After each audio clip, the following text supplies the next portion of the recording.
Amém? Me dá de presente a sua atenção. Abra a sua Bíblia comigo, vamos lá.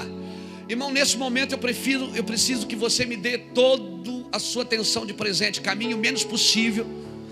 Amém? O menos possível no templo. Não vá no banheiro agora.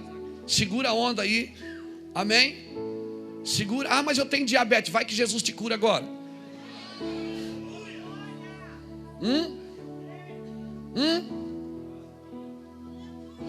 Ó.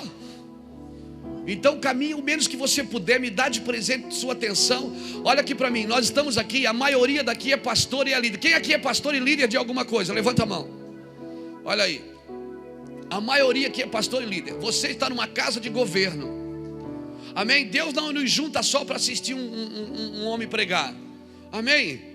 Deus não nos juntou só para tomar café, como disse o apóstolo Lapa. Não. Nós fomos juntos aqui, ajuntados aqui, um ajuntamento de governo. Então nós precisamos entender o ambiente que nós estamos inseridos. Amém, querido? A Bíblia diz no Salmo 24 o quê? Levantai, ó porta, as vossas cabeças. Levantai, ó portais eternos. Para quê? Para que entre o Rei da Glória. O que é levantar a cabeça? É entender o que Deus quer. Levanta a sua cabeça, você é um portal eterno. Você pode abrir os céus aqui nessa noite com a sua adoração. Não, melhor, nessa manhã, já amanheceu, né? Você pode abrir os céus aqui nessa manhã com a sua intercessão, com a sua adoração, com a sua renúncia. Aleluia!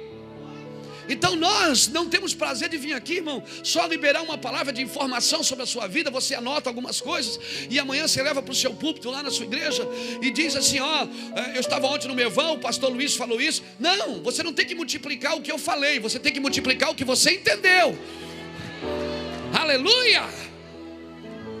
Então quando nós entendemos, nós desfrutamos. Então a maioria aqui é pastor, me ajude a interceder. Nós estamos aqui, irmão, há uma guerra no mundo espiritual, para que a gente não saia da religião, para que a gente não rompa no mundo espiritual. 2 Coríntios 4:7 diz, Paulo diz que Satanás tem tentado cegar o entendimento da geração, para que não resplandeça sobre ela o Espírito da glória de Deus. E nós temos que ficar ligados. Então fica aqui comigo, tá? Fica aqui, entra, mergulhe no rio. Se você que precisar gritar, adorar, a gente para, a gente espera. Amém? Aleluia. Se você sentiu que pegou você, não tem problema. Mas desde que esteja inserido naquilo que nós estamos falando. Amém? Às vezes eu estou pregando. Esses dias eu estava não sei aonde pregando, uma pessoa levantou em profecia e disse, ei, Deus tem uma palavra para você. Eu digo, me entrega no final. Não, mas é agora. Eu digo, não, entrega no final. Eu estou com a palavra agora, dá licença. Então assim, a palavra está comigo. Respeite isso. Amém? Respeite isso. E fique atento aí, porque Deus vai te pegar. Eu te garanto, alguns de vocês, essa manhã, vai romper na sua mente algo sobrenatural. É na sua mente, não é no seu espírito. Eu quero pedir para os intercessores de plantão, fica aqui comigo. Guerreia aí. Por quê? Porque quando você entende, irmão, ninguém mais consegue segurar você. Quando você entende, você deixa de ser pedinte e passa a ser um intercessor. Você não vai mais para a igreja negociar com Deus. Na realidade, quando você entende, nem o seu ministério você quer mais. Você só quer Ele. Então, por favor, entra comigo. A minha batalha aqui não é pregar para gravar um DVD, para aparecer na televisão. Não, cara, eu não estou atrás disso. Esse não é o meu lugar. Deixa os mortos enterrar seus mortos. Nós estamos aqui hoje para destravar algo no mundo espiritual, para ativar a nossa mente. E os meus colegas de trabalho de plantão, se Deus pegar você, pega o microfone da minha mão aqui, tá? Vocês têm legalidade para isso.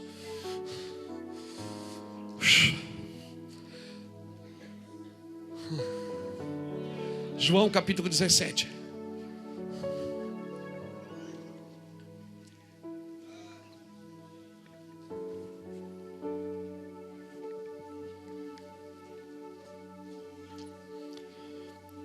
Alguém pergunta para mim, pastor,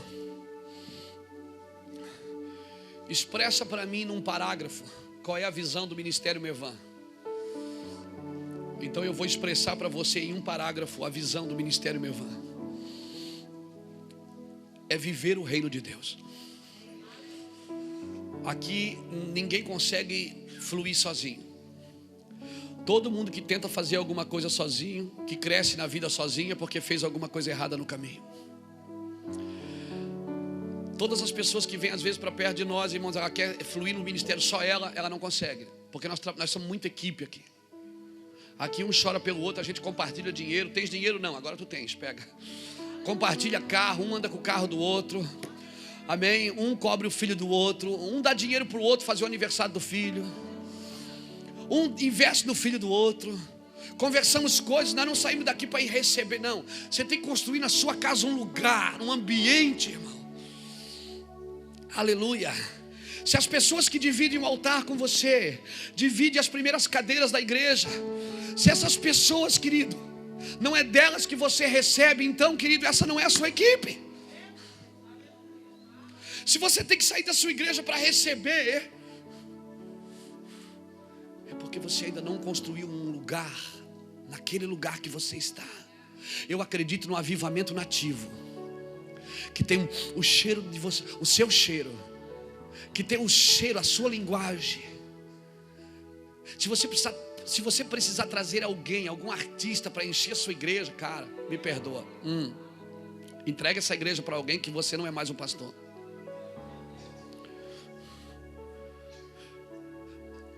Esse lugar vai romper com você. Amém? Esse lugar vai romper com você. Você vai entrar num lugar em Deus e vai romper aí. E pessoas virão de longe para ouvir o que você está falando. Escuta o que eu estou falando para você. Eu quero ativar isso no seu ministério.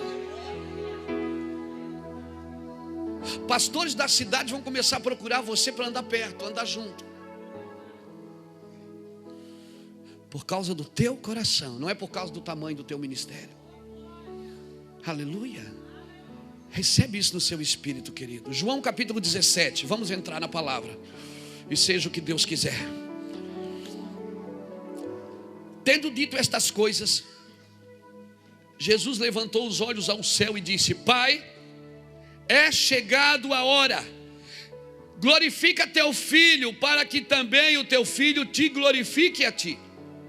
Pois lhe deste autoridade sobre toda a carne, para que dê a vida eterna a todos o que lhe deste. Ora, a vida eterna é esta: que conheçam a ti, o único Deus verdadeiro, e a Jesus Cristo, a quem enviaste. Deus te chamou para representá-lo, não para substituí-lo. Deus te chamou para representá-lo, não para substituí-lo. Aleluia. Se tu homem, você pode orar 24 horas por dia, você não vai virar anjo. Se tu homem, o Deus que você serve diz para você: seja homem. Vamos lá. Versículo 4. Eu te glorifiquei na terra, concluindo a obra que me deste para fazer. E agora, Pai, glorifica-me em tua presença com a glória que eu tinha contigo antes que o mundo existisse. Antes que o mundo existisse. Querido, nós precisamos entender isso. Eu queria falar um pouco nessa manhã aos nossos corações sobre entendimento. Nós temos entendido que você só desfruta o que você entende. Mateus 3,19 diz que se você ouvir alguma coisa e não entender, ouvindo alguém a palavra de Deus e não entendendo, vem o maligno e rouba-lhe a semente. Então, mais do que você entender, mais do que você ouvir, você precisa entender. Agora eu também preciso entender que entender é um processo. Isaías 43, versículo 3 ao 10 diz: vós sois minha testemunha, para que saibais, creais e entendais. Ou seja, entender é um processo. Primeiro você sabe, depois você crê, depois você entende. A vontade de Deus é um processo. Romanos capítulo 12 diz: não vos conformeis com esse século, mas transformai pela renovação do vosso entendimento, para que experimenteis qual seja a boa, agradável e perfeita vontade de Deus. Até a vontade de Deus tem processo. Primeiro você começa na boa, depois você vai para a agradável e depois você vai para a cruz, que é a perfeita. A cruz é a perfeita. Jesus viveu todas elas, viveu a boa, viveu a agradável, mas a perfeita. E às vezes a vontade de Deus perfeita não é fácil de cumprir. Por isso Jesus diz: Pai, eu quero fazer a tua vontade, mas não quero. Não dá para afastar de mim essa vontade. Mas Jesus já fazia a vontade do Pai.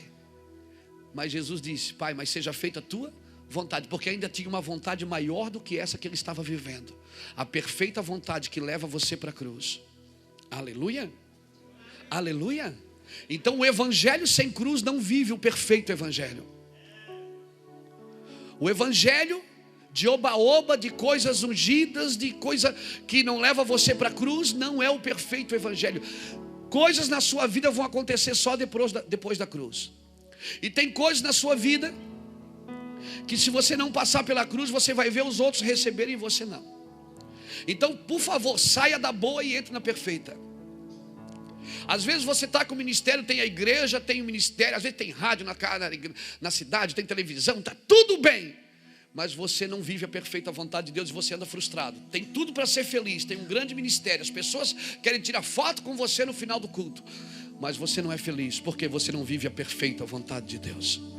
A perfeita vontade de Deus é quando você está na cruz. A perfeita vontade de Deus é quando você sai da boa, da agradável e entra na perfeita. Deus precisa levar você para a cruz. E Jesus sabia a hora da cruz. Teve horas que Jesus disse para as pessoas: ainda não é chegada a minha hora. Ele fazia milagres e dizia: não conte para ninguém, ainda não é chegada a minha hora. Quando a sua mãe pede para transformar, fazer alguma coisa pela festa, ele diz: ainda não é chegada a minha hora. Mas tinha horas que Jesus dizia: é chegado a minha hora. Então é esse o lugar que nós precisamos entender, esse discernimento de entender qual é a hora de Deus e qual é a hora que eu não devo aparecer. Tem momentos que Deus mandava o povo ir, vai e apareça. Tem momentos que ele dizia: fica aqui, te esconda, descanse. Esse equilíbrio entre aparecer e se esconder que nós precisamos entender, querido. Porque é nesse equilíbrio que está o sucesso do seu ministério. Tem hora de ir, e tem hora de aparecer, e tem hora de se esconder. Tinha hora no barco, por exemplo. Jesus entra no barco e ele fala para os discípulos: passamos para o outro lado. Sabe o que ele faz? Ele vai dormir. E os discípulos ficam acordados, apavorados. Agora no Getsemane, Jesus disse para os discípulos: fiquem acordados comigo. E os discípulos foram dormir. Você está vendo a diferença? Num lugar Jesus estava acordado e os discípulos dormindo. No outro lugar os discípulos estavam dormindo e Jesus acordado. Querido, pelo barco, pelo seu ministério, pode dormir, meu filho, descansa. Porque se o Senhor não edificar a casa, em vão trabalham os que edificam. Aleluia. Agora, quando era uma guerra de reino, Jesus chamou eles e disse: intercedam comigo, vigiem comigo. Quando no barco eles olharam para Jesus e disseram: não te importa que perecemos, estamos morrendo, você não vai fazer nada. Querido, por você Jesus está dormindo.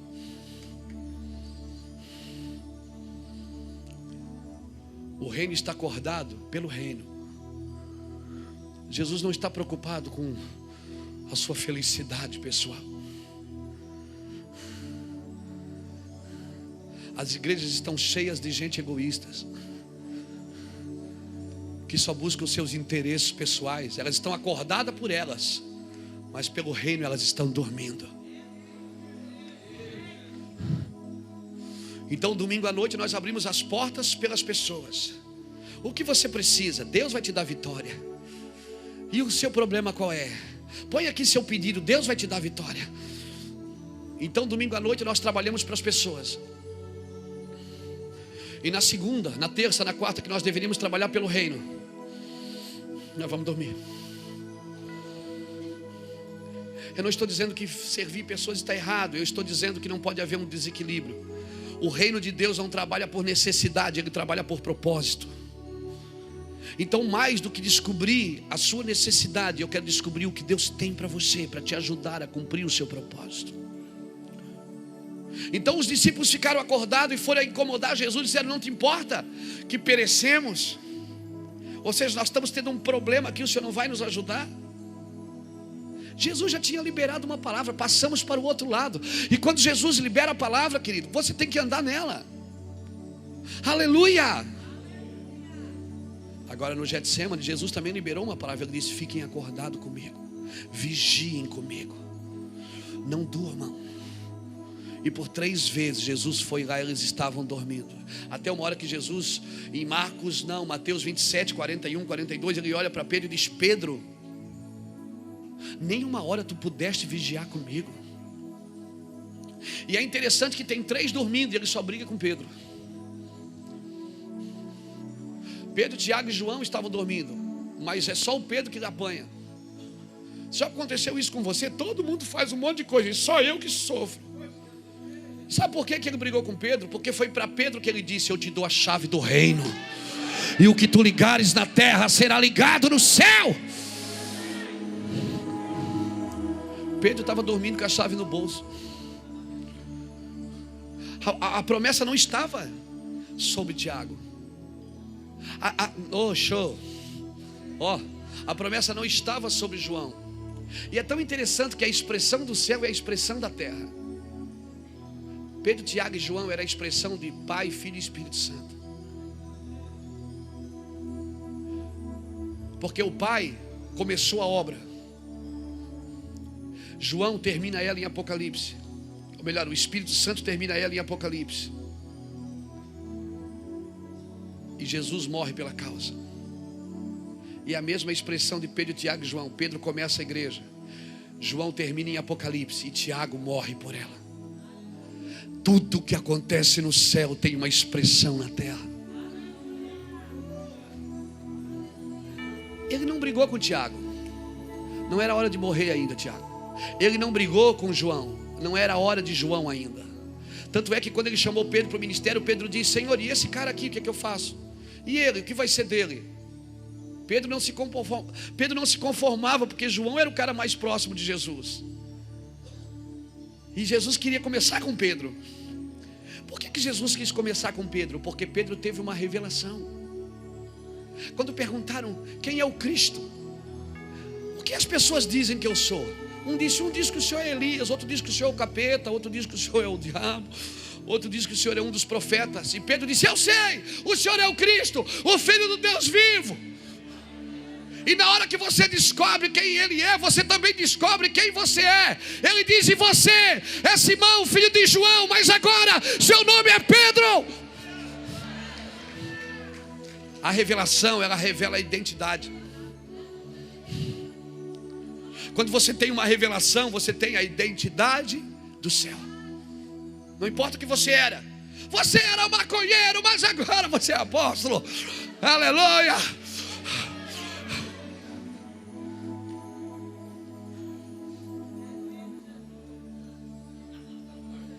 Na hora que você tem uma revelação de quem Ele é, você também tem uma revelação de quem você é. Ele disse: tu és o Cristo. Ele disse: tu és o Pedrão. E tem uma coisa: te darei a chave do reino, ou seja, autoridade. Revelação gera identidade e gera autoridade. Ele disse: pega, eu te dou uma chave do reino dos céus. O que tu ligares na terra será ligado no céu. Ou seja, Ele te deu identidade, te deu autoridade e te deu um serviço. Porque também não adianta você ter identidade, autoridade e não fazer nada, ficar assistindo televisão. Por isso que quando ele viu os 3 dormindo, ele não foi brigou com ninguém. Ele olhou só para Pedro e disse: Pedro, o que está acontecendo, cara? Ah, mas aqui está todo... Pedro, cara, você anda num nível de revelação, você não pode dormir. Pastor, não espera que alguém vai trazer avivamento no seu ministério, querido. Entra tu no teu quarto e fecha a tua porta. Para a sua agenda.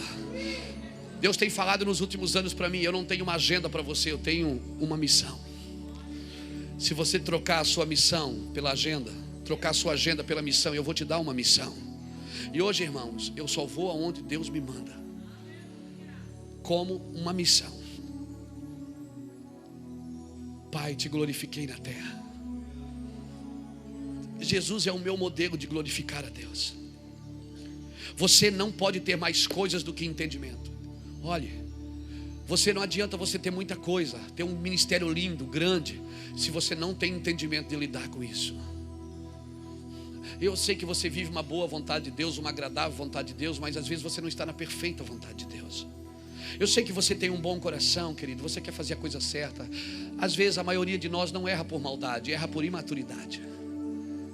A maioria de nós não erra porque é mau, erra porque é imaturo. Erra porque está só, erra porque não anda no coletivo, erra porque não está ligado no corpo. Irmão, e tudo que você tem, se não se manifesta para o corpo, não serve. Não adianta você tirar um membro do corpo e colocar uma prótese. A prótese, ela tem a mesma função. Se você perder um braço, você põe uma prótese. Ela tem a mesma função do braço, mas ela não tem a vida da cabeça. A cabeça é Cristo. E o braço, ele precisa da função, do comando do cérebro. Então não adianta você ir tirando as coisas do ministério. Tem gente que vai tirando uma pessoa do ministério, vai colocando a outra, vai enchendo de próteses o seu ministério, mas não tem a vida da cabeça, não tem o sangue circulando da cabeça. Aleluia, não tem os nervos em movimento. Aleluia. Levante um pouco as suas mãos, solte um pouco da unção.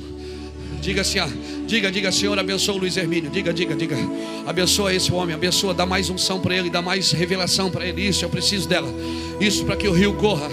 Diga, libera sobre a minha vida a sua fome, a sua expectativa. Libera sobre a minha vida a sua expectativa. Libera.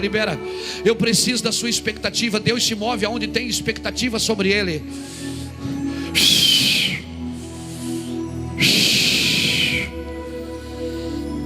Aleluia. Você não pode ter mais coisas do que entendimento. Se você tiver mais coisas do que entendimento, você vai enlouquecer, vai ficar tolo. Você vai querer servir as coisas. Por isso que hoje, irmãos, tem pessoas que são escravas de estruturas. Constrói uma estrutura enorme e agora tem que sustentar essa estrutura. E aí saiu da oração, saiu do jejum, saiu da vida com Deus, saiu do relacionamento, porque todos os meses aquela estrutura tem que comer, aquela estrutura tem que ficar de pé. Não, querido, Deus não é um Deus de estruturas. Ele foi de uma estrebaria emprestada a um túmulo emprestado. Ele não construiu nada para ele, mas ele construiu um reino dentro de pessoas. Ele construiu o reino, vida dentro das pessoas. Ele trabalhou pelo um reino vivo.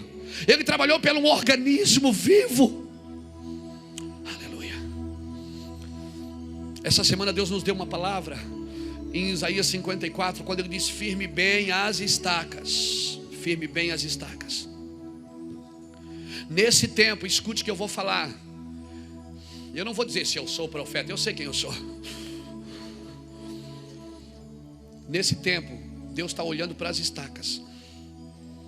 Não é para o tamanho da lona, não é para o tamanho da corda. Deus está olhando para as estacas.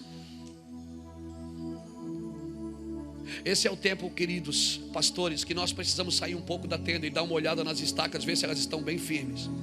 Porque todas as vezes que Deus quer aumentar a tenda, quando Ele diz: alonga as tuas tendas, alonga as tuas cordas, estica bem a tua lona, tudo isso depende de uma coisa: da firmeza das estacas. E quem são as estacas? São os líderes, são a equipe, as pessoas. Deus está olhando para as nossas estacas. Por isso nós temos que estar bem firme. Levanta sua mão assim. Eu quero declarar sobre a sua vida. Esse é um tempo que Deus vai remover estacas e vai colocar estacas. Esse é um tempo que Deus, Ele vai puxar as estacas mais para fora, para esticar a lona. De tempo em tempo você tem que remover e renovar, reavivar, reabilitar as estacas. Às vezes nós deixamos a estaca tanto tempo ali que ela apodrece. E aí quando a gente tira, só fica com o toco na mão, ela já está podre. Não, querido, esse é um tempo de ampliar a tenda, alongar as cordas, mas tudo isso depende das estacas. Aleluia. É um tempo de temer ao Senhor. Salmo 112, verso 7 diz que os homens que temem ao Senhor, Ele não temerá os maus rumores.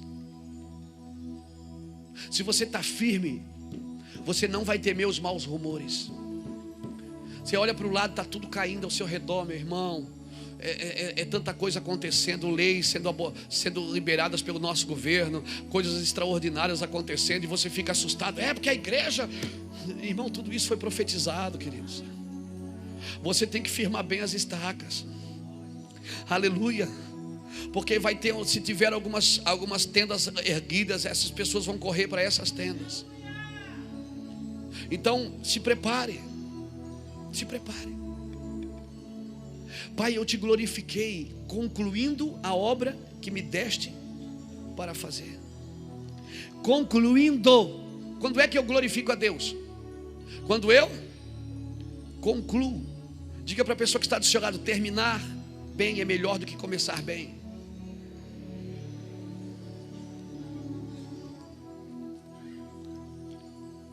Terminar bem. O maior propósito da sua vida é cumprir o propósito. Você pode viver uma vida sem cumprir o propósito. Quando é que Jesus falou para os seus servos: servo bom e fiel? Foi no começo ou foi no fim? Porque para Deus só é bom o que termina bem. Para Deus não é bom o que começa bem. Eu e você já vimos tantas coisas começarem bem e não terminarem bem. Marcos capítulo 10, quando um jovem rico encontra Jesus, ele diz assim: bom mestre. Bom mestre. Jesus já dá uma taquarada nele e diz: por que me chamas de bom? Só um é bom. E o cara fez tudo certo. Ele dobrou o joelho, disse: aleluia, tudo certo, como manda o figurino. E ele diz: bom mestre. Já chegou exaltando, jogando confete em Jesus. Jesus disse: por que me chamas de bom? Bom é só um, é o meu Pai que está no céu. Por quê? Se Jesus, um homem tão bom, que só fez coisas boas, porque ele não se deixou chamar de bom? Porque ele disse: bom é só o meu Pai. Por que só o Pai? Porque só o Pai já havia terminado a obra.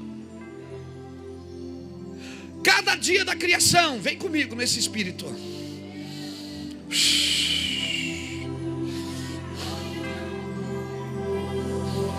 Oh meu Deus. Cada dia da criação Deus fazia uma coisa. No primeiro dia Ele faz separação entre a terra e a água, e vai fazendo. E quando chegava no final do dia, no crepúsculo, Jordânia, no finalzinho do dia, Deus parava, contemplava e dizia: e viu Deus que o que Ele fez era bom. Sabe quando Deus dizia que era bom? Quando Ele terminava. Deus não dizia bom no começo do dia, Ele dizia bom no final do dia. Porque o entendimento que Deus tem de bom é aquilo que termina bem. Quando Ele faz o homem no sexto dia, Ele diz: e viu Deus que era muito bom. Ele dá uma empolgada. E por que para o homem é diferente da criação? Porque toda a criação Deus criou com palavras: haja e ouve, haja e ouve. Mas o homem não, o homem Ele tocou. A expressão do céu com o homem é de toque, é de cheiro, é de beijo. Não é de protocolo. A paz. Não, cara, é pular no colo, abraçar, beijar, dar um cheiro aqui. Aleluia. Aleluia. Tem gente que diz: pastor, o senhor cumprimenta com ósculo santo? Eu digo: não só com ósculo santo, eu cumprimento com cheiro santo, beijo santo, colo santo, abraço santo. Eu vou para a galera, eu corro para cima.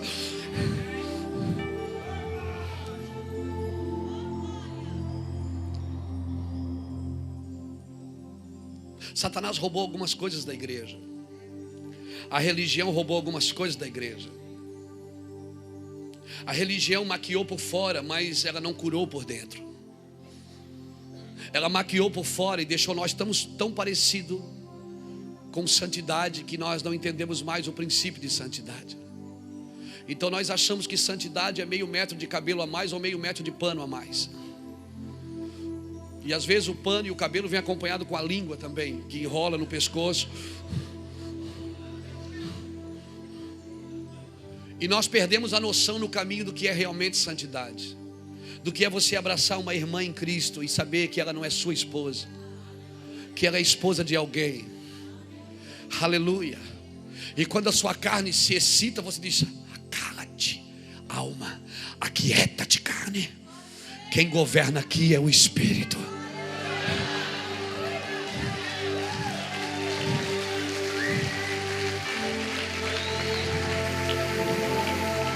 Criamos protocolos de reino.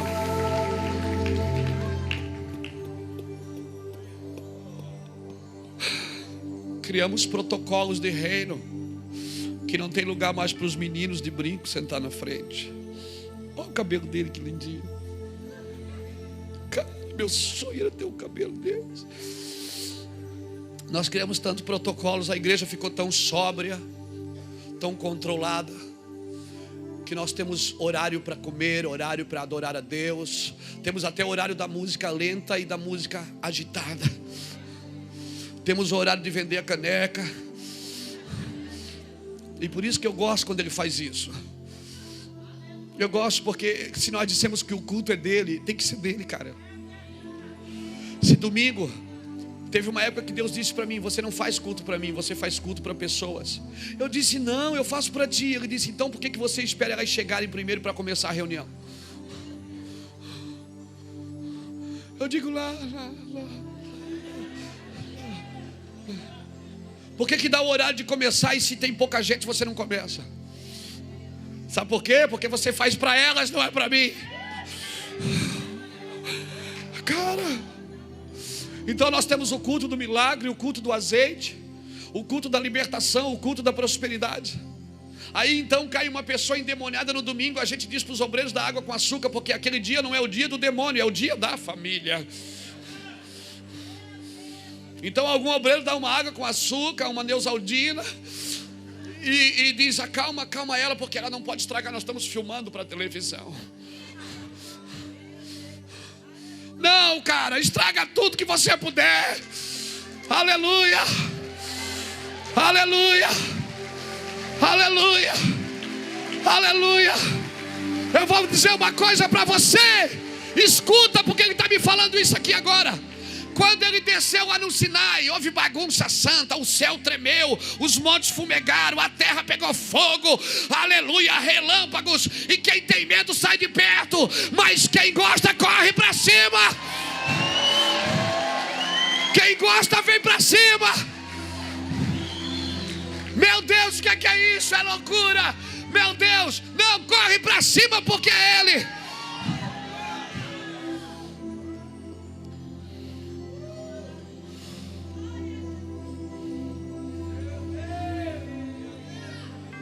Eu fico imaginando Jesus mandando sentar de 50 em 50, de 100 a 50 em 50, que nós vamos multiplicar os pães e os peixes. E aí começa a multiplicar, irmão. O cara mete a mão no cesto, olha para ele: meu Deus, daqui a pouco eu te garanto, não está na Bíblia, mas está em Luiz Hermínio capítulo 1. Eu te garanto que depois que eles começaram a ver aqueles peixes saltando do cesto e o pão, ficaram todo mundo apavorado, irmão. Já misturou 50 com 50, 100 com 100, porque é assim.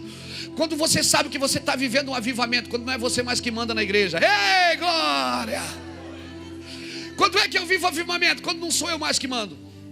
Porque se você está no lugar que você tem que lembrar os outros que você é que manda, é porque você não manda mais. Aleluia! Não, alguém diga comigo, amém!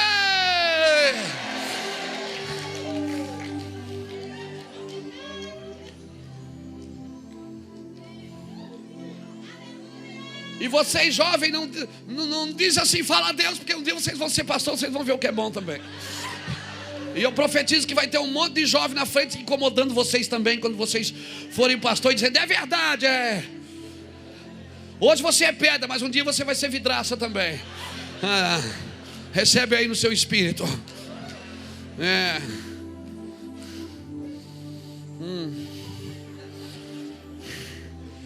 Então aquele jovem rico, quando ele chamou Jesus de bom, Jesus disse: cara, que é bom? Bom não tem ninguém bom aqui não. Bom é meu Pai que está no céu. Porque para Deus o que é bom é só o que termina bem. Agora, para terminar bem, você tem que viver bem. Agora, viver bem não significa viver sem lutas, porque são as lutas que vão provar se você vai terminar bem ou não. As lutas, elas são as válvulas prepulsoras, que elas determinarão se você vai ou não vai terminar bem. Por isso que Hebreus capítulo 10, 35 diz que o meu justo vive pela fé. Se ele recuar, a minha alma nele não tem prazer. Porém, nós não somos daqueles que retrocedem para a perdição, somos daqueles que avançam para a vida eterna. E aí Jesus dá uma ideia para aquele cara. Jesus diz: você quer terminar bem? Então eu vou te dar uma ideia. Vai, vende tudo que tu tens e dá aos pobres. Sabe quando é que você termina bem? Quando você troca a riqueza de fora pela riqueza de dentro. Jesus não queria empobrecer aquele homem. Jesus não estava querendo falir a empresa dele. Jesus não estava querendo que ele desistisse do ministério. O que Jesus estava dizendo é o seguinte: você ainda está com os olhos aqui fora, você não está com os olhos aqui dentro.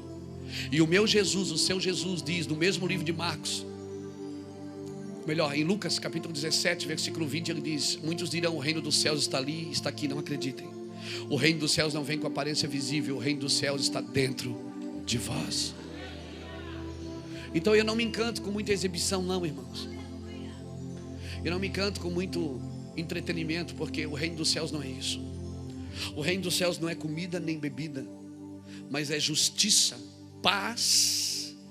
Essa paz que eu sinto em minha alma não é porque tudo me vai bem. Essa paz que eu sinto em minha alma é porque eu amo ao meu Senhor.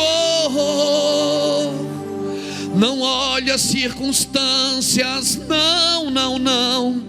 Olhe o seu amor, seu grande amor. Não me guio por vistas. Alegria é uma decisão, cristão. Eu decidi ser alegre.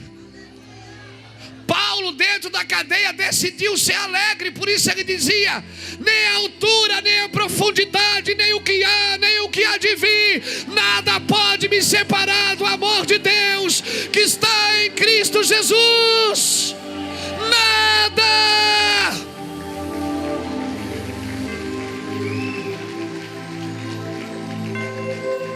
Aí você diz: o senhor fala isso porque o senhor não sofreu o que eu sofri. Eu ainda estou ferido. Se você está ferido, é porque você não está morto. Deus não te chamou para andar ferido, te chamou para andar morto. Por quê? Porque João 5,25 diz que chegará um dia que só os mortos ouvirão a voz do Filho de Deus, e os que ouvirem viverão. Só o morto ouve e entende o que Deus está falando. Jesus chegou em Betânia e ninguém entendeu o que ele disse. Ele falou com Marta, falou com Maria, falou com os discípulos, ninguém entendeu. Até que ele mandou tirar a pedra e disse: Lázaro, come here, please. Lázaro, vem para fora. Só Lázaro entendeu o que Jesus estava querendo dizer aquele dia, porque era o único naquele dia em Betânia que estava morto. Sabe por que você não ouve às vezes que Deus quer que você faça? Porque você está muito vivo com a sua agenda, com o seu ministério. Você ainda está muito vivinho. Eu te garanto uma coisa, cristão: vai chegar um dia na sua vida que nenhuma voz da terra vai saciar você. Você vai querer ouvir o seu espírito. Você vai querer ouvi-lo. Vai chegar um dia que você já ouviu todo mundo, você já leu tudo. A Bíblia parece que ficou pequena, você não sabe mais o que pregar. Não é assim, Eduardo. A gente prega todo dia. Tem dia que a gente não sabe mais o que pregar, irmão. Mas você vai para o quarto, levanta a mão, briga, porque a palavra não vem. Você briga também? Não, eu brigo, irmão. Eu falo: se tu é macho, vem aqui embaixo. Vou te pegar agora, tu vai ver só, eu não te solto mais. Me dá uma palavra aqui, senão eu não prego. Ele diz: eu sei que você prega. Se tu não me der uma palavra, se tu não me der uma revelação, eu vou parar, eu desisto. Aí ele dá aquela sopradinha no cangote. Aí você diz: desiste coisa nenhuma, seu frouxo. Você desiste de nada não. Aleluia. Seu choro pode durar uma noite, mas no outro dia ele está lá de novo, todos os dias, batendo na porta da sua casa, batendo na cabeceira da cama e dizendo: abre o seu coração aí, eu vou entrar. Aí já não é mais você falando, é ele dizendo: se tu é macho, abre o coração, eu quero ver, que eu vou entrar aí e vou destruir toda essa sua organizaçãozinha gospel. Vou acabar com a sua organizaçãozinha gospel. E aí você luta e luta. Tem gente que emburra com Deus, você já viu? Tem gente que emburra com Deus. Diz: eu não vou orar também.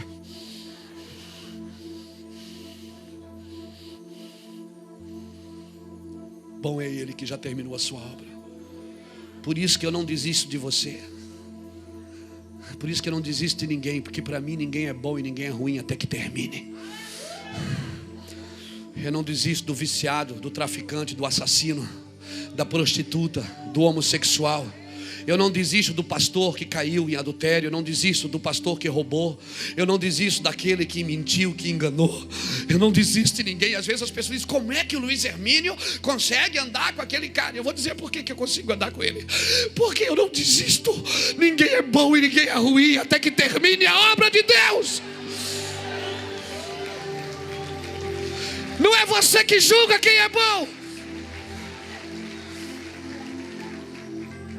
Não é você que decide quem é o melhor, quem é o perfeito. Você não é Satanás para condenar, nem o Espírito Santo para convencer, nem Jesus para salvar. Você é alguém que Deus chamou para despertar uma geração. Não, alguém levante a mão e adore comigo. Oh meu Deus, Senhor da minha vida.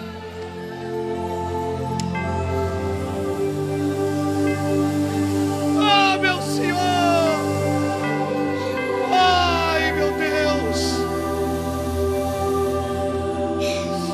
Oh meu Deus, tem alguém aí do seu lado precisando que você não desista dele. Você vai estar sempre rodeado de pessoas que você não pode desistir por elas. E o Senhor passa a vida dizendo para você: cara, você que é forte, você que já entendeu, tenha paciência com os mais fracos. Meu Deus, tenha paciência. É que no seu ministério só entra gente perfeita, né? Eu quero dizer para você que você quer levar gente perfeita para o paraíso, mas Jesus inaugurou o paraíso com um ladrão. A primícia do paraíso foi um ladrão, cara. Acorda aí. A primícia do paraíso foi um ladrão que na hora H disse: eu quero também. Jesus fazia amigo por onde estava. Até na cruz ele fez um amigo. Jesus não perguntou quantas casas você arrombou, quantas pessoas você matou. Ele só olhou para mim e disse: ainda hoje você estará comigo no paraíso. Cara, esse é o evangelho que me tirou das drogas. Esse é o evangelho que eu conheço. Eu não conheço outro evangelho. Por isso que eu não faço campanhas para Deus me abençoar. Minhas campanhas, elas são loucas. Eu faço 7 dias para morrer por Jesus. Eu faço 21 dias para perder tudo. Eu faço 40 dias de propósito para que Deus arranque todo do meu coração, para que Deus me ensine a amar quem eu ainda não consigo.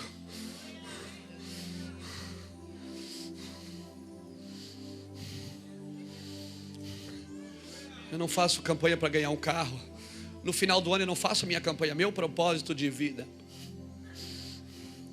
Você é muito egoísta, cara. Você quer que as coisas se dobrem.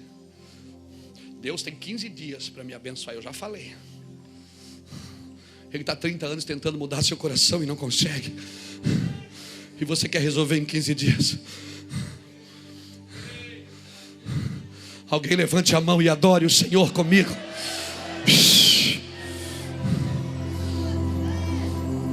Diga, se alguém tem a coragem, diga: Senhor, o problema sou eu. Senhor, o problema de as coisas não der certo sou eu. Não é ninguém não, sou eu. Não é meu irmão não. Os problemas que as coisas não funcionam como tem que funcionar sou eu. Eu sou esse cara. Fala.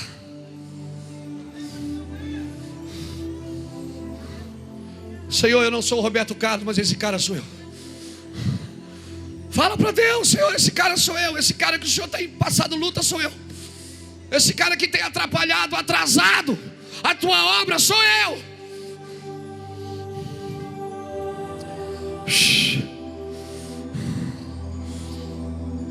Essa geração, ela está como aquele jovem rico. A igreja no Brasil hoje é como aquele jovem rico. Uma igreja rica que não tem coragem de largar as coisas de fora pelas coisas de dentro. Passa o dia inteiro lutando pelas coisas de fora. Passa o dia inteiro lutando para manter a estrutura, para pagar o aluguel, fazendo campanhas, dando coisas ungidas na igreja para levantar dinheiro, para poder manter a máquina de pé. Eu quero dizer, querido, sabe por que você trabalha para manter o seu ministério de pé? Porque não foi Deus que te deu. Porque se fosse Deus que te desse, sabe o que você ia fazer? Você ia entrar num quarto e ia ficar lá até que os céus fossem transferidos para a terra. Porque eu vou dizer uma coisa: escuta e recebe no seu espírito, seja homem. Tudo que começa em Deus termina em Deus. Por isso Deus não sustenta a religião, porque não começou nele. Ele só sustenta o reino, porque o reino começou nele. As coisas que você faz que não estão de acordo com o céu, é você que tem que sustentar. E aí por isso você fica se virando nos 30 aí para sustentar. Por isso que muitas vezes você tem que ir até em alguns lugares pregar para ganhar oferta. Mas eu quero dizer, se você entrar no seu quarto e deixar que Deus faça o seu salário, você tem que ter coragem para isso. Talvez você vai ter que voltar a comer ovo frito. Pastor, mas eu já estou comendo. Então talvez você tenha que tirar até o ovo. Talvez você tenha que sair da pensão e ir para a favela. Às vezes você quer manter uma coisa que não foi Deus que te deu. Porque eu vou dizer, o que Deus te deu é que nem Noé. Noé, constrói um barco, entra para dentro. E agora, Senhor, quem é que vai dirigir isso? Deixa que eu dirijo, Noé. Eu sei a hora de você parar e eu sei a hora de abrir a porta, deixa. Por isso que Jesus andava ligado no céu, José, ele sabia, é chegada a minha hora. Quando ia chegando perto da cruz, Jesus já sabia que estava chegando. Jesus já sabia. João capítulo 12, versículo 24, quando os gregos vieram falar com Jesus, porque os gregos, eles representavam a sabedoria, o berço da humanidade, o berço da sabedoria. Quando André veio dizer para Jesus: olha, os gregos estão aí querendo te ver, Jesus disse: é chegada a hora do Filho do Homem ser glorificado. E Jesus mandou um recado para os gregos, disse assim: diga para eles que se o grão de trigo cair na terra e não morrer, ele fica só. Mas se ele morrer, ele dá muito fruto. Muito fruto. Escute. Alguns de nós vamos ter que entender o que é realmente terminar bem.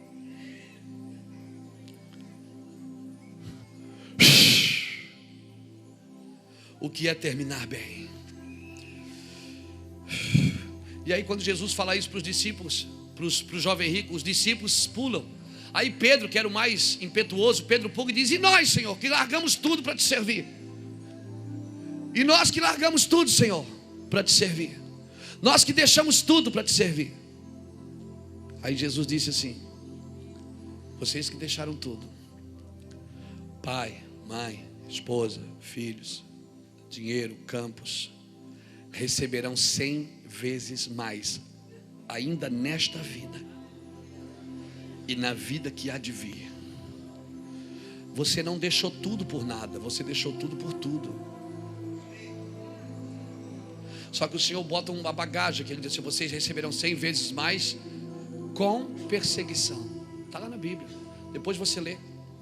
Eu dou para você o texto, Marcos capítulo 10, do versículo 26 ao 31. Jesus diz: vocês receberão 100 vezes mais com perseguição. Perseguição aqui tem duas conotações. A palavra perseguição no grego ela significa dioktis, que quer dizer é uma forma prolongada, causativa. Ou seja, eu vou receber as coisas debaixo de perseguição, mas eu também tenho que persegui-las. Amém. Você vê o equilíbrio. Eu não estou dizendo que você tem que largar as riquezas de fora e viver só para dentro. Eu estou dizendo que tudo tem que ter um equilíbrio na sua vida. Terminar bem é melhor do que começar bem. Aí você olha para a vida de João Batista, olha para a promessa que Deus deu para ele. Quando o anjo vem falar com Zacarias, ele diz em Lucas capítulo 1, versículo 15, o Senhor diz assim, ó, João Batista será chamado grande diante do Senhor. Será chamado grande diante do Senhor. Será cheio do Espírito Santo desde o ventre da sua mãe. Converterá muitos dos filhos de Israel a Deus. Irá diante dele no espírito de Elias. Converterá o coração dos pais aos filhos. Converterá os rebeldes à prudência do justo. Preparará o Senhor um povo bem disposto. E terminará com a cabeça numa bandeja. Aí você fica olhando, como é que um homem desse, às vezes a gente diz assim, Deus ainda não, pode ficar tranquilo, eu não vou morrer porque as promessas ainda não se cumpriram. Não, é porque você tem promessas, é que você tem que morrer. Como que um homem que tem uma promessa dessa que termina com a cabeça numa bandeja?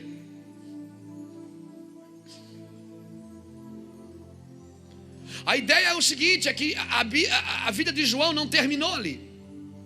No capítulo 11,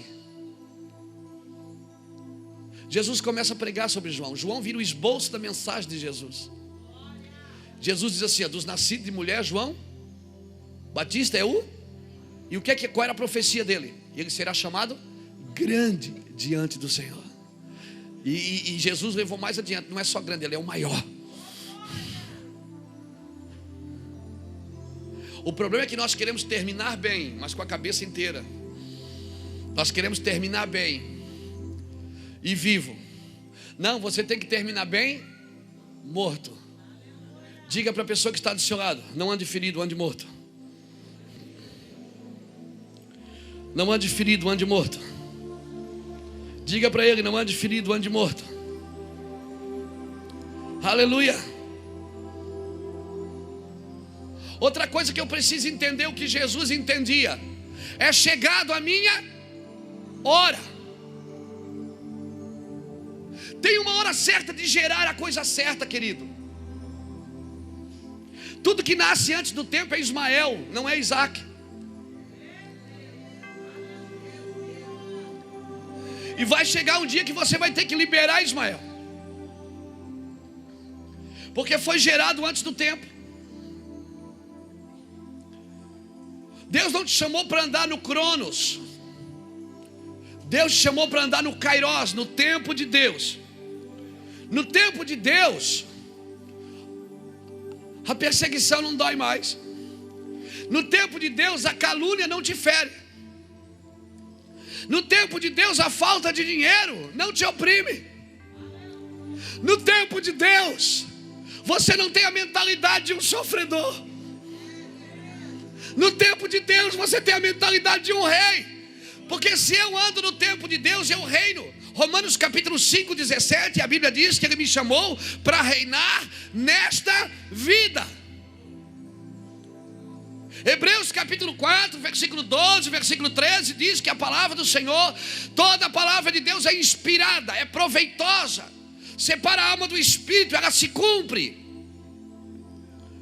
Quando Deus chama a Jeremias, Ele diz, Jeremias, eu velo pela minha palavra para cumprir. Velar é cuidar, é proteger, ou seja, Deus está esperando. Deus está esperando uma atitude sua. O anjo já estava assim com a mão em cima de Abraão quando ele pegou o cutelo. Com Deus, irmão, o negócio é preparar, apontar, fogo. O céu, ele sempre dá uma resposta para a terra quando a terra responde o céu. Deus não responde perguntas, Deus responde respostas. Toda vez que a terra dá uma resposta, o céu se manifesta. Toda vez. Então eu e você precisamos entender isso. O que é que João diz no capítulo 16, versículo 20? A mulher, quando está grávida, quando está para dar à luz, ela sente fortes dores de parto. O problema é que nós queremos marcar a hora para cesariana. A gente não espera mais estourar a bolsa. Eu me lembro que antigamente estourou a bolsa, meu Deus. Era uma correria, ganhava até dentro do táxi. A minha mãe, quando ganhou o Júnior, o nosso irmão menor, ela veio de pé do hospital. Nós morávamos pertinho do Marieta, ali perto do McDonald's. A minha mãe veio de pé com o Samuel. Ou melhor, ela foi de pé ganhar o Samuel. O Samuel não, o Júnior. Eu tinha 9 anos quando o Júnior nasceu. Eu que fui buscar ela. Meu pai vivia por aí. Eu fui buscar ela de táxi. Minha avó deu dinheiro do táxi. Eu fui buscar minha mãe e fui buscar o Júnior. E eu olhava assim, eu dizia assim, não queria ver, porque o Júnior, todo mundo esperava que era uma menina, porque ele já tinha eu e o Liz. E quando o Júnior veio, a gente dizia assim, não é possível, mais um menino. E a mãe dizia assim, olha filho, eu dizia, eu queria uma menina. Eu me lembro disso, eu tinha 9 anos. Ela me botou assim, botou ele no meu colo, e eu comecei a brincar com ele. E foi praticamente eu que criei o Júnior. Minha mãe saía para trabalhar, eu balangava o carrinho. Às vezes ele não dormia, eu puxava o cabelo dele por trás do carrinho assim. E eu me lembro que ela foi ganhar o Júnior de pé lá, pá. Foi andando de pé. E a bolsa estourou no caminho. Ela estava com dor e a bolsa estourou no caminho. Hoje não, você marca o horário. Até filma, agora eu estou indo para o hospital. Querido, nós estamos vivendo num tempo que a tenda de Davi está sendo restaurada. O que planta vai alcançar o que colhe. O que colhe vai alcançar o que planta. Você vai plantando, já vai gente colhendo atrás. Não dá mais tempo. Não dá mais tempo de 8 anos para o seminário, querido. É melhor você ir no retiro de pastor rapidinho, que é mais fácil. Não dá mais tempo de você estudar em como é que é? Aquele lá dos Estados Unidos, como é que é? Harvard. Não dá mais tempo. Não dá mais tempo. Os tempos estão remidos. É mais fácil você ir no café do pastor, pegar umas coisas boas lá que alguém fala e pronto. Chapa o coco, vai para casa. Faz o seminário ali rápido de 1 mês, 2. Não dá mais tempo de você agora. Eu estou estudando, para quê? Para saber mais, para quê? Não importa você saber muito do que pouco importa. Você precisa saber do que importa nesse momento, para hoje, para agora, para já.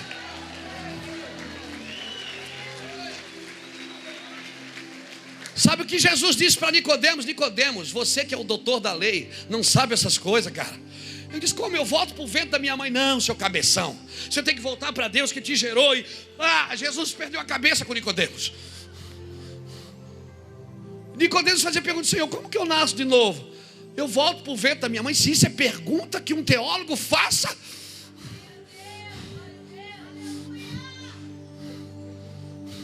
Jesus olha e fica assim, Nicodemos, você que é Nicodemos, só gastei dinheiro com a sua faculdade. Eu não estou dizendo que você não deve estudar, irmão. Eu estou dizendo que esse não é o tempo que os gregos que vão determinar o que Jesus vai fazer. Por que os gregos, vocês acham que os gregos vieram ter com Jesus? Porque, peraí, tem alguém pregando algo diferente. O que é isso? O berço da sabedoria é aqui, não é ali. E aí os gregos vieram. Jesus disse assim para eles, diga para eles que se o grão de trigo cair na terra e não morrer, fica solito. E Jesus olhou para os discípulos e disse, chegou a hora de eu ser glorificado, vou dar um pau neles agora na revelação, quer ver? Jesus falava uma coisa que os caras não entendiam, irmão. Jesus dizia umas verdades que as pessoas não entendiam. Por quê? Porque não entendiam, foi ocultado deles. Esse não é o tempo da Grécia reinar. Você viu qual foi a primeira nação que caiu na Europa? Financeiramente? Foi a Grécia. E a segunda? Foi a Itália. O espírito greco-romano está caindo, meu irmão. Isso é profético. Leia o mundo profético. Leia o mundo. Tenha uma leitura profética do que está acontecendo. no mundo, não só na sua igreja. Tire a cabeça da igreja local e bota ela no universo. Não faça mais coisas que não precisam ser feitas. Um dia Jesus está lá na casa de Simão o leproso, faz uma festa, Simão faz uma festa, uma bagunça lá, e todo mundo chama os crentes todos, e todo mundo procura um lugar ao redor de Jesus. Uma mulher entra por baixo da mesa e vai derrubando cadeira, e vai puxando a toalha, e chora, e baba, e ranha, e mistura tudo, e beija, e todo mundo fica, ai meu Deus, para que isso? Eu fico imaginando Simão olhando para os capatazes, dizendo, bota essa mulher para fora, essa mulher é louca, ela nem foi convidada, e ela ali, e Jesus vira assim, e diz, cheguei aqui, vocês não me deram nem um cheirinho, vocês não beijaram, me beijaram, não lavaram meu pé, olha o que ela está fazendo. E Jesus liberou uma palavra, ele disse, aonde o evangelho for pregado. Ou seja, a base do evangelho não era os...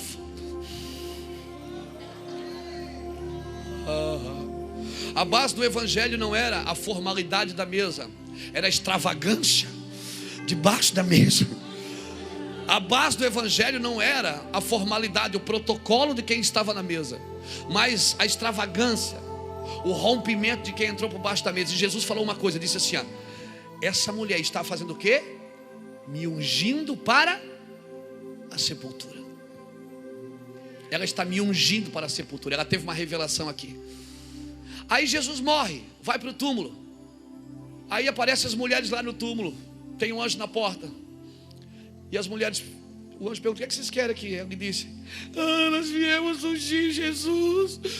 E minha filha, chegaram tarde. Ele já foi ungido para a morte. O que eu aprendo aqui? Que eu não tenho que fazer mais coisas que não tem mais nenhum valor. Tem coisas que não tem mais valor.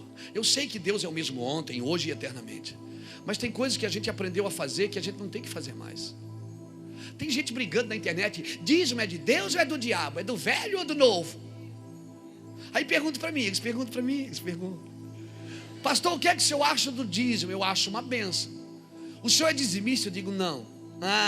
Eu digo eu sou tudimista. Porque os fariseus dão 10, eu dou mais. A minha justiça tem que sobressair dos fariseus.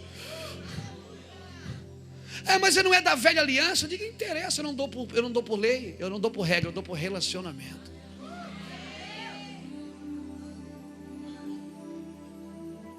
Aleluia. Quando eu deito com a minha esposa, pastor Fernando que prega isso, eu não pego o esboço, eu digo, a paz do Senhor, irmão, nesta noite você vai ser abençoada, Deus vai te dar vitória, irmão. Não, irmão, eu não faço isso. Eu não tiro o esboço da mão e digo, a paz, querida irmã. Não. Aleluia. O problema é que você quer servir a Deus no protocolo. Oh eterno,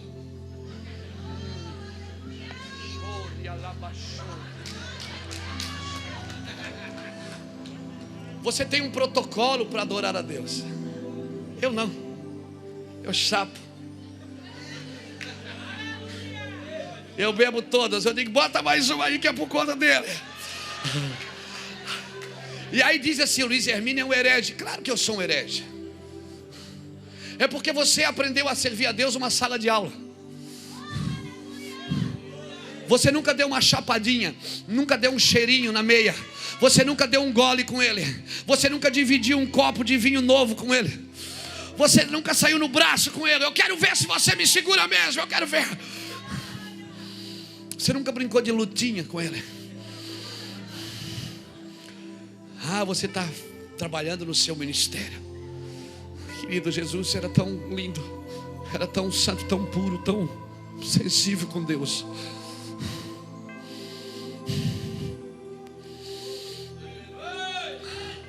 Eu entendo porque Pedro, Tiago e João foram dormir.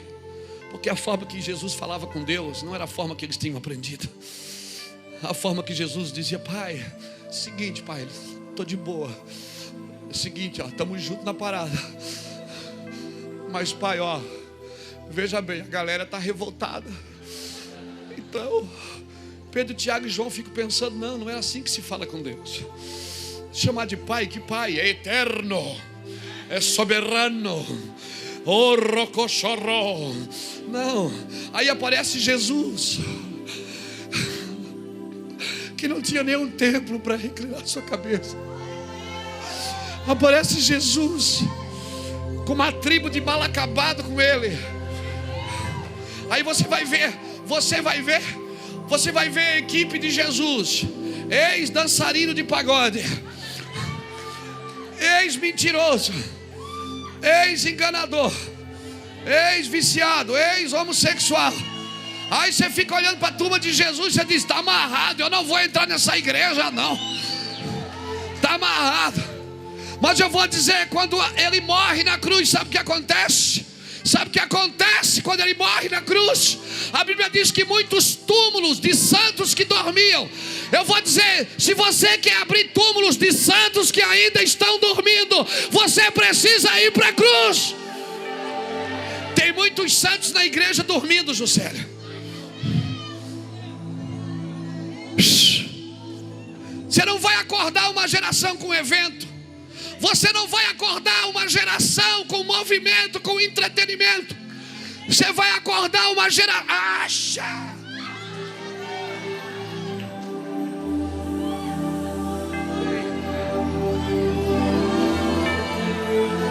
Que ele cresça, eu diminua, que ele apareça. Não fica de pé não acabei ainda, senta aí, não decola já não, o voo foi cancelado. É só uma chapadinha, só mais uma. Isso, só levante a mão e adore o Senhor. Entre no lugar em Deus, entre no lugar de entendimento. Sabe o que acontece quando você entende? A religião não consegue mais colocar cargas no seu ombro. Quando você entende, a religião não consegue mais colocar cargas em você.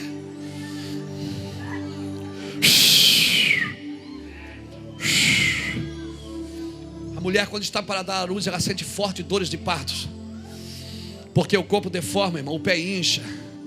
Você vê a mulher grávida, ela fica olhando para o marido e diz: amor, você me ama. Ela está deprimida, porque quando você está gerando, irmão, é nesse lugar que você entra.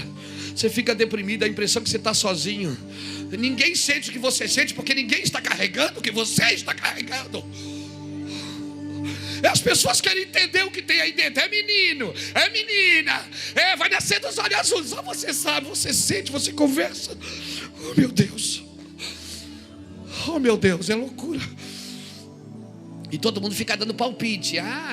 Eu sei por que acontece isso. Eu sei. Não, você não sabe. Sabe por que você não sabe? Porque você não está gerando. Quando você gerar. E por isso, irmão, não importa o que os outros pensam quando você está gerando algo para Deus. Eu nunca parei na opinião dos outros. Eu nunca trabalhei para agradar pessoas. Eu amo meus filhos, eles sabem, estão comigo desde o começo. Eu amo eles, eu amo toda a nossa equipe, eu amo os nossos pastores, eu amo todos. Eu só não amo o diabo porque para ele não tem mais jeito, irmãos.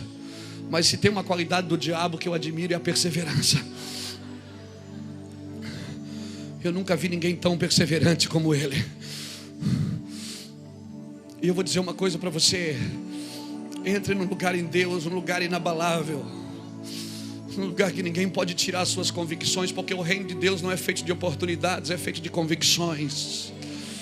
Você está esperando que as portas se abrem da oportunidade? Não, você tem que ter uma convicção. Se você tem uma convicção, a porta vai abrir, meu irmão. Ninguém tira você daí. O rei Agripa, diante de Paulo, tentou persuadi-lo. Paulo disse: rei, eu não posso ser desobediente à visão celestial. Eu tenho uma visão, eu vou mudar a concepção dos judeus, dos gentios. Eu vou fazer alguma coisa pela terra. Aleluia, aleluia. Aquelas mulheres foram no túmulo, ungiam um Cristo morto que já estava vivo. Quando aquela mulher na casa de Simão já tinha ungido o Cristo vivo que já estava morto. Entenda o que está acontecendo aqui nessa manhã. Faça a coisa certa do jeito certo. E sabe o que acontece? Quando ela quebrou o vaso de alabastro e despejou sobre a cabeça, sobre os pés. Alguns textos dizem que sobre o pé, alguns textos dizem que foi sobre a cabeça, alguns textos dizem que é a Maria, irmã de Lázaro, alguns textos dizem que é só uma mulher. Eu não quero entrar aqui no mérito teológico, mas na atitude.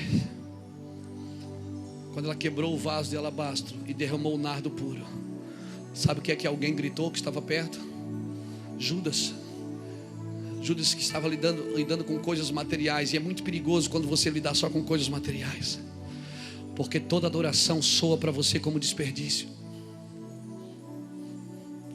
Tudo que você faz, ou você oferta para alguém, você abençoa alguém, você ama alguém, tudo é desperdício. Para que esse desperdício?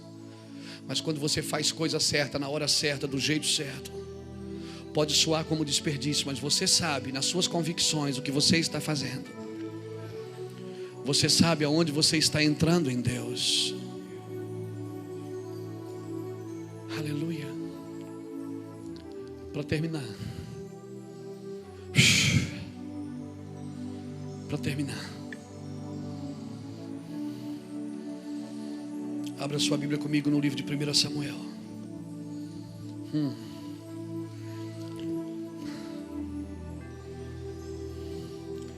Entendendo o tempo e o modo de Deus. Entendendo o tempo e o modo de Deus é o tema desta palavra.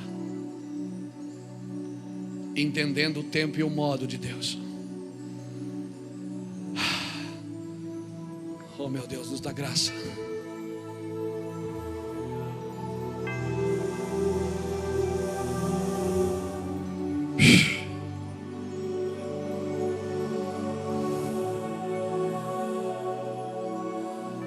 Primeira Samuel capítulo 1.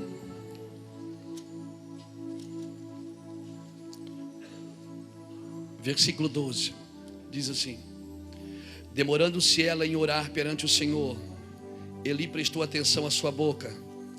Ana só falava no coração e os seus lábios se moviam, mas não se ouvia a sua voz.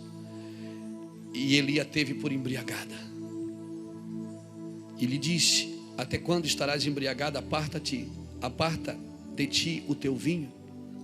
Porém Ana respondeu: não, Senhor meu, eu sou uma mulher atribulada de espírito, não bebi vinho nem bebida forte, mas estava derramando a minha alma perante o Senhor. Não tenhas a tua serva por filha de Belial. Da multidão dos meus cuidados e do meu desgosto tenho falado até agora. Então lhe respondeu Eli: vai-te em paz, e o Deus de Israel te conceda a petição que lhe fizeste. Disse ela: acha a tua serva graça aos teus olhos. Assim a mulher se foi em seu caminho e comeu, e o seu semblante já era triste. Já não era triste. Levantando-se de madrugada, adoraram perante o Senhor. Voltaram e chegaram à sua casa em Ramá. Eucana teve relações com Ana, sua mulher, e o Senhor se lembrou dela. Quantos de vocês têm entendido que é um tempo de gerar algo para Deus?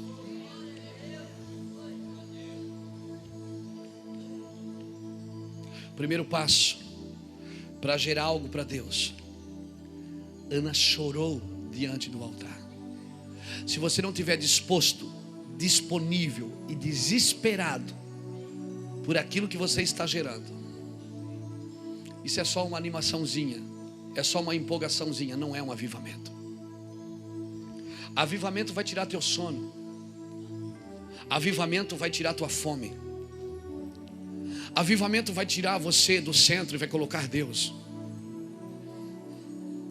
Avivamento vai trazer no seu coração níveis de renúncia. Avivamento vai gerar em você tristeza, como diz em Eclesiastes 7, né?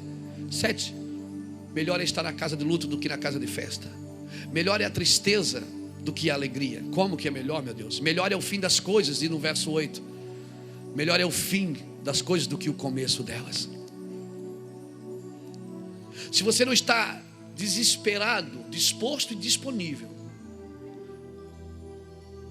se você é só eficiente, mas não é eficaz, também não adianta. Porque o eficiente, ele passa a vida inteira fazendo tudo bem feito, mas o eficaz, ele faz o que precisa ser feito. Você pode fazer tudo bem feito sem fazer o que precisa ser feito. Por isso esse é um tempo de discernimento e entender o que Deus realmente quer de você. Entender o que você pode fazer para mudar as coisas. Aleluia. Deixa eu dizer algo para você. Ana, vamos fazer os passos de Ana para a gente aprender a gerar. Primeiro, Ana chorou desesperadamente diante de um altar, ao ponto de ser considerada como uma mulher embriagada, bêbada, irresponsável.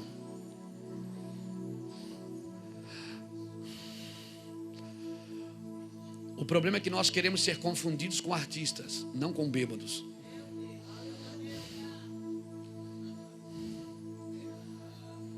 Quando alguém olhar para você e dizer assim: olha, o pastor está meio desequilibrado, parece que ele anda esquecido, a gente fala com ele e não presta atenção. Eu acho que o pastor, tenha certeza, seu pastor está entrando num lugar em Deus.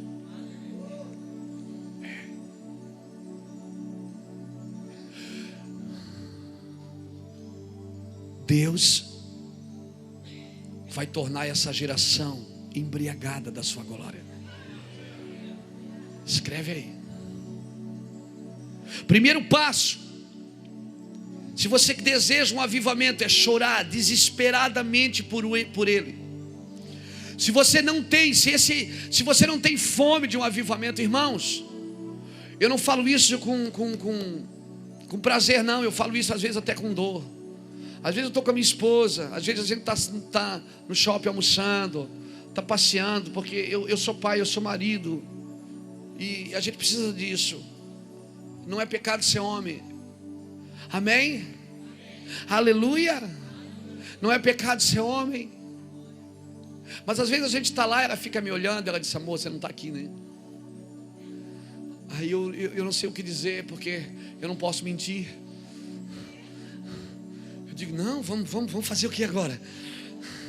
Ela disse: quer ir para casa? Eu disse: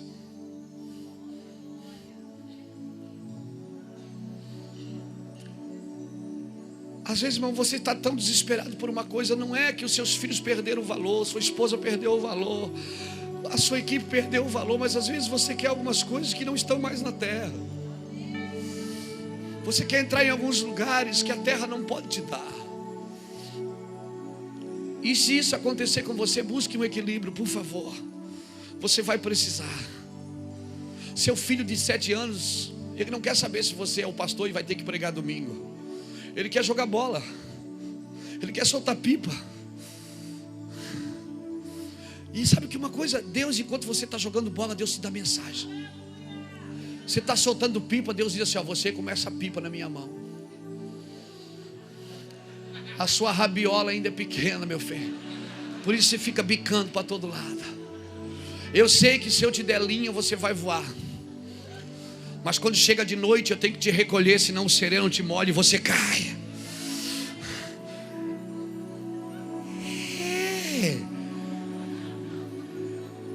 E aí Deus me ensina equilíbrio e diz: filho, você pode fazer as duas coisas. Mas você tem que estar tão desesperado por Deus, tão desesperado pela presença de Deus. Segunda coisa, se você quer gerar um avivamento, você tem que estar debaixo de uma palavra, e essa palavra tem que mudar a sua concepção, o seu entendimento. Quando Eli olhou para ela e disse: mulher, tu está bêbada? Ela disse: não, eu não estou embriagada, eu não sou filha de Belial, eu só estou pedindo algumas coisas para Deus aqui. Aquele homem olhou para ela e disse: assim seja feito, conforme a tua petição. Sabe o que aconteceu? Pronto, na hora ela já enxugou as lágrimas, saiu dali. A Bíblia diz que a tristeza saiu do seu rosto.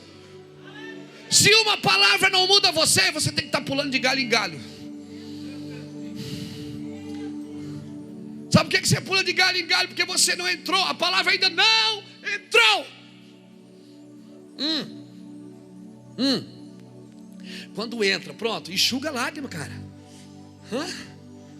Quando entra, quando ela ouviu isso, que ela ouviu o que estava acontecendo, que ela ouviu o que Eli falou, quando Eli disse para ela: então vai-te em paz, e disse ela: acha tua serva graça aos teus olhos. E foi em seu caminho e comeu, e o seu semblante já não era triste. A palavra tem que mudar seu destino.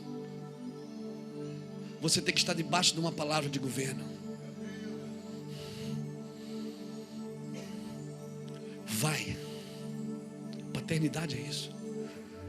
É você liberar seus filhos para gerar também. E às vezes o que seus filhos estão gerando é maior do que os filhos que você gerou.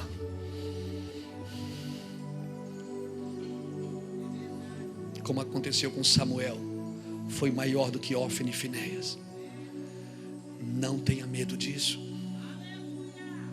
senão você vai passar uma vida sofrendo por ver Deus fazendo coisas em outras pessoas. Que hoje, irmãos, as pessoas me ligam: pastor Juscelio está aí, pastor Fernando está aí, pastor Jacques, pastor Ulisses. É porque eu queria dar uma oferta para eles. Eles ligam para mim dizendo que vão dar oferta para eles, só para Deus provar o meu coração. Na hora eu digo assim: Deus, o Senhor é terrível. Na hora eu digo: o Senhor é terrível. E ele disse: não, eu só queria ver se seu coração ainda está apaixonado. Eu digo: mas o senhor não sabe tudo? Ele disse: eu sei, mas você precisa saber também. O inferno também precisa saber.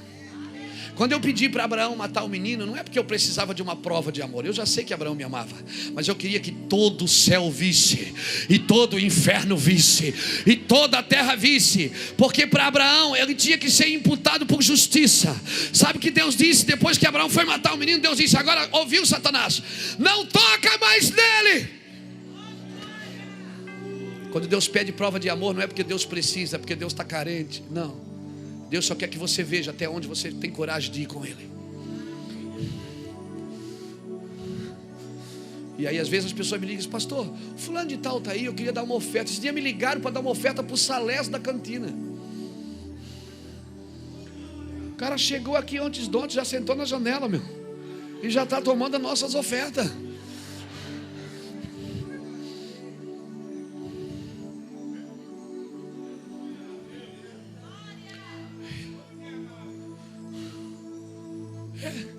Pastor, fulano de tal está aí, tá? Não, porque eu queria dar uma oferta para ele.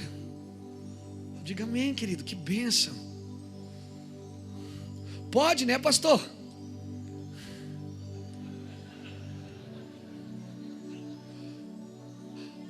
Aí, se eu não tivesse entendimento de paternidade, eu ia dizer: está amarrado, irmãos. O irmão tem que ter princípio, o princípio de honra. É dar para mim, que eu sou o pastor presidente.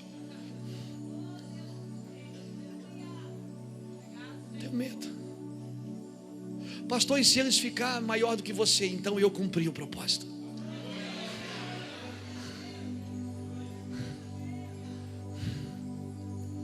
E se eles forem para outros lugares e começarem coisas maiores do que você está fazendo?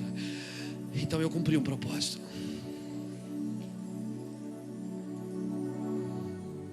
Às vezes o rebelde não é o que sai, é o que fica.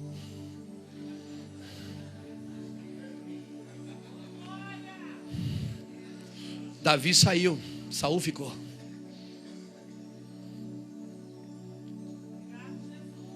Eu não estou fazendo apologia à rebeldia aqui, por favor, não distorça minhas palavras. Eu estou dizendo que a gente tem que ter entendimento de cada caso. Mas deixa eu terminar com Ana. Primeiro, ela adorou diante do altar. Segundo, ela estava debaixo de uma palavra que mudou o seu semblante, mudou o seu entendimento. Pronto, enxugou as lágrimas e disse. Terceiro, ela fez um voto. Ela disse: se tu me deres filho, eu te darei de volta. Eu não quero filho para mim, eu quero filho para servir no altar. Eu quero filho para ministrar diante do altar do Senhor. Sabe qual é a diferença de Ana e Raquel? Em Gênesis capítulo 30, Raquel disse para Jacó assim, ó, me dá filhos, senão eu morro, porque eu não aguento mais ver Lia, minha irmã, tendo filhos. Então ela pegou uma serva dela e deu para Jacó dormir, disse, ó, dorme com a minha serva e gera filhos nela, para que os filhos se deitem no meu colo. Sabe por que Raquel queria filhos? Porque ela via sua irmã tendo filhos e ela não. A mulher na Bíblia representa a igreja. Raquel queria filhos e ela disse, me dá filhos, senão eu. E uma igreja que faz qualquer coisa para ter filhos vai terminar como Raquel, vai morrer gerando. Raquel teve 2 filhos, José e Benjamim. Benjamim, ela morreu no parto. Por que ela morreu no parto? Meu Deus, agora imagina, ela era a mulher que Jacó amava. Jacó amava Raquel e desprezava Lia. Você já viu que Deus tem um negócio com os desprezados, irmão? A Bíblia diz que quando Deus viu que Jacó desprezava Lia, deu filhos a ela. Essa é uma geração dos desprezados. É verdade. A Bíblia diz que Lia era fraca de aparência. É a geração dos feios, irmão. Diga para o irmão que está do seu lado, querido, você é feio, mas Deus vai abrir a sua amada e você vai gerar. Oh meu Deus, essa veio agora do trono. Diga assim, você é feinho, mas Deus vai te dar filhos espirituais. Aleluia. Não, alguém se alegre comigo. Diga, você é feinho, mas Deus vai te dar filhos. Judá vai nascer de você, Issacar vai nascer de você, Levi vai nascer de você. Aleluia. Mas eu sou feio, eu não sirvo para nada. Serve sim para gerar filhos. Canta a tua, estéreo, que não deste a luz, porque maiores são os filhos da desolada, do abandonada, do que aquela que tem o marido. Canta a tua, feinha. Canta a tua, feinho. Pega, vai para o seu quarto, feinho. Lá ninguém está vendo você. Aleluia. E gere, por favor, alguma coisa para Deus. Ele faz com que a estéreo seja alegre mãe de filhos. Deus tem um negócio com os desprezados, amém, irmão? Por isso, cuidado quando você despreza os desprezados. Cuidado quando você toca nos órfãos, nas viúvas, nos necessitados. Cuidado, porque Deus tem um negócio com eles. Quem ouve o clamor do pobre clamará e também será ouvido. Quem dá ao pobre empresta a Deus. O segredo do meu é cuidar do pobre dessa cidade. É cuidar do necessitado dessa cidade. É gastar dinheiro com pessoas carentes. Dar comida para eles. Eu não sustento artista no púlpito. Sustentamos pobres nos lugares carentes. Nós não damos dinheiro para artista. Não alimentamos essa lixologia gospel, essa meleca. Nós alimentamos a cidade carente.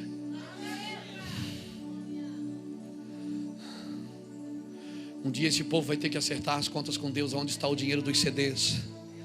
Onde está o dinheiro dos livros? Onde está o dinheiro dos shows? Onde está o dinheiro dos eventos que você fez? Hein? Onde está os promoters que promovem os cantores gospel? Deus vai pegar você, promoter. Eu estou orando para Deus te pegar. Você que tem abusado da noiva, você que tem abusado da igreja, promotor, olha aqui para mim. Deus vai te pegar. Você que está enriquecendo nas costas da igreja, você que trata a igreja como uma prostituta, seu cafetão. A noiva não é prostituta. Você é cafetão, mas a noiva, ela não é prostituta.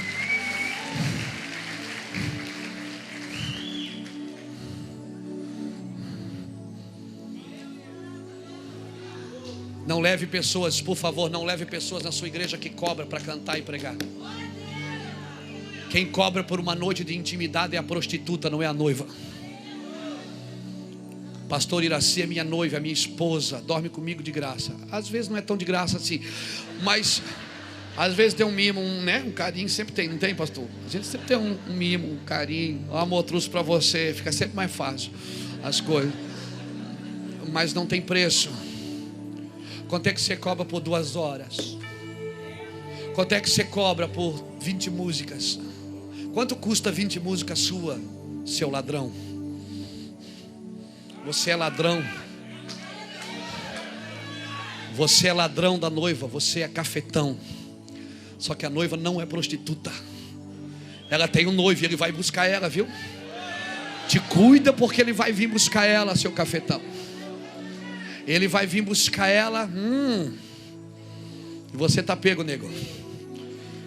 Você que está enriquecendo, Deus vai pedir seu dinheiro de volta. Espero que seja só o dinheiro que ele peça.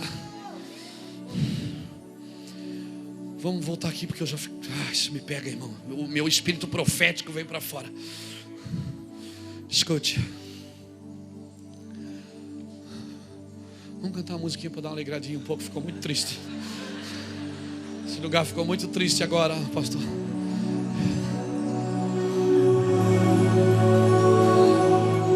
Isso.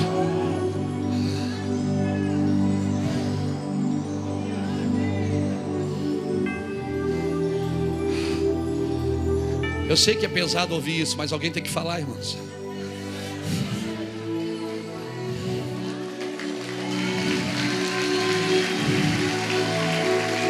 Alguém tem que falar. Eu vou te falar uma coisa, escute. Quando você ficar grande, escuta, pastor, quando você se tornar a maior igreja da região, quando o seu CD estourar, quando a sua música explodir e você ficar nojento, eu vou te detonar, eu vou acabar contigo. Não sou eu que estou falando, não. Porque essa geração é uma geração que entende o que é o que Davi entendeu. Eu vou te deixar grande. Alguns de vocês eu vou deixar muito grande. Alguns de vocês vão crescer muito na terra. Alguns de vocês vão ter dinheiro, muito dinheiro. E se você fechar teu coração e quiser levantar seu nomezinho, seu impériozinho, eu vou te pegar. Deus já está pegando, irmão. Hoje já tem até promoção. Tem pessoas que ligam aqui para nós: agora tá mais barato, se vocês quiserem. Tá promoção, é final de feira. Final de feira o chuchu fica mais barato. O chuchu, o pimentão vai ficar mais barato. Você vai no final da feira, tem tudo mais barato.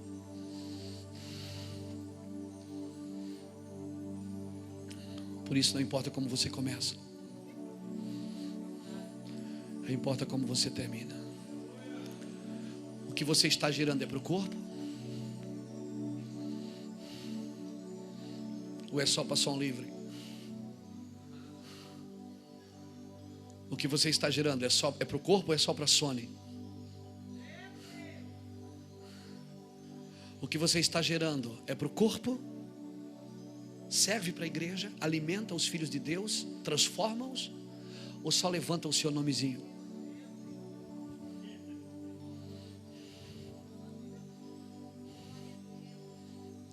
Porque Ana disse: se o Senhor me der, eu te dou. Agora você pode imaginar quando o menino desmamou. No capítulo 2, versículo 17 de 1 Samuel. Ana pega o menino e entrega para um líder desviado, pastor Juscelio. Ela entrega para um líder desviado com 2 filhos endemoniados. E ela disse: o meu menino, não importa onde seus filhos vão, se eles foram gerados debaixo de santidade, debaixo de promessa, meus filhos podem ir aonde quiserem. A Bíblia diz que todos os anos Ana e a Silói levavam uma túnica nova para Samuel. Ou seja, ele estava na casa de um cara desviado, mas a quem cobria era ela, a túnica nova todos os anos.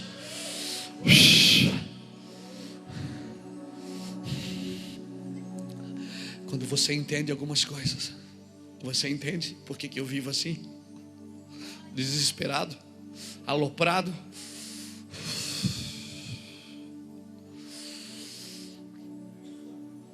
A Raquel disse: me dá filho, senão eu morro. E morreu gerando. E o pior, quando ela estava morrendo, ela olha para o menino e diz: Benoni, maldição. O pai pula e diz: Benoni não, é Benjamim.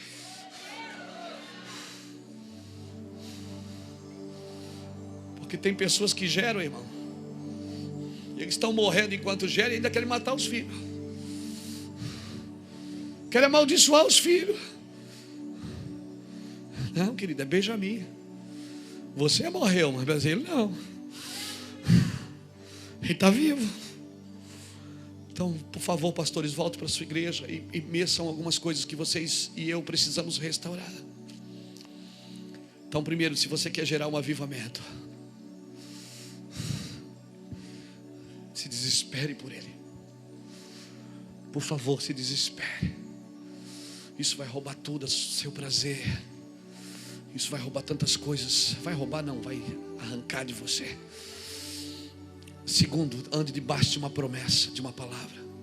Terceiro, não seja individualista. Não gere só para a sua denominação, para o seu umbigo. E quarto, a Bíblia diz que Ana foi embora. E quando chegou em sua casa, se deitou com seu marido e concebeu. Isso me ensina o quê? Que você pode estar desesperado, pode ter uma palavra, pode ter boas intenções, mas se você não for para casa, dá um cheiro nele.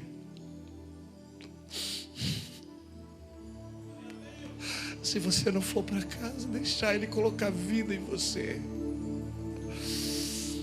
você não vai gerar. Pastor, então com quem que eu tenho que me deitar para gerar? Eu vou dizer o que Gabriel disse para Maria: como que eu posso ter filho se eu nunca estive com homem? Descerá sobre ti o Espírito Santo, e o poder do Altíssimo te envolverá. Descerá sobre ti o Espírito Santo, e o poder do Altíssimo te envolverá. Tua alma viverá, teu espírito renovará, e no teu corpo tudo novo se fará. Tua alma viverá, teu espírito renovará, e no teu corpo tudo novo se fará. Descerá, descerá sobre ti. É um tempo de aumentar o nível. Vem cá. Te envolverá.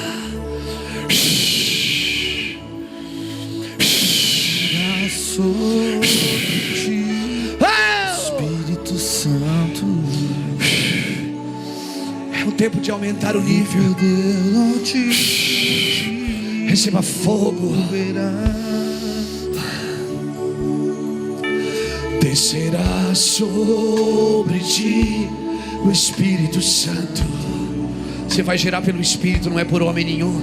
Nenhum homem vai ter condição de colocar a vida de Deus em você. A vida de Deus. Tua alma viverá, A vida de Deus. teu espírito renovará, e no teu corpo tudo novo se A vida de Deus. Tua alma viverá, teu espírito renovará, E no seu corpo tudo novo se fará. E chorarás, e chorarás, e cantarás, e cantarás, e saltarás de alegria.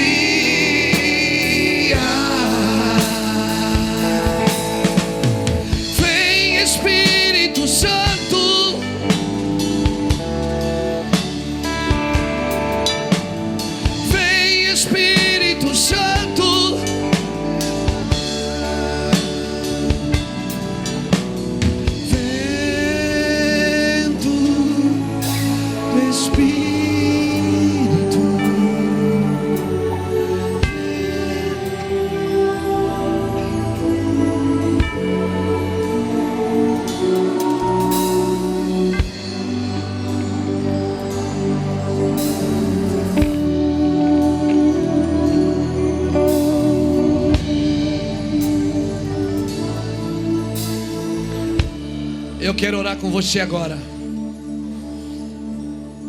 Eu espero que essa carga que você recebeu aqui não dilua numa mensagem de domingo, mas que essa carga venha sobre o seu espírito.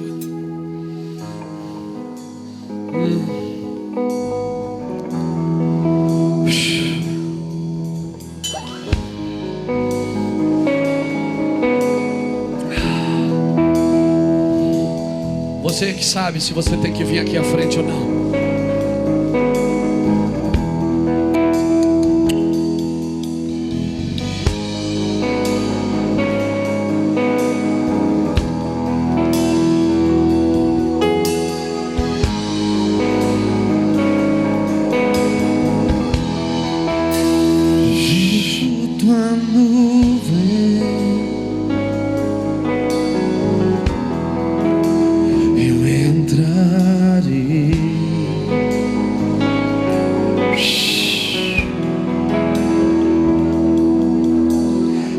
Anseio ver tua glória como viu Moisés.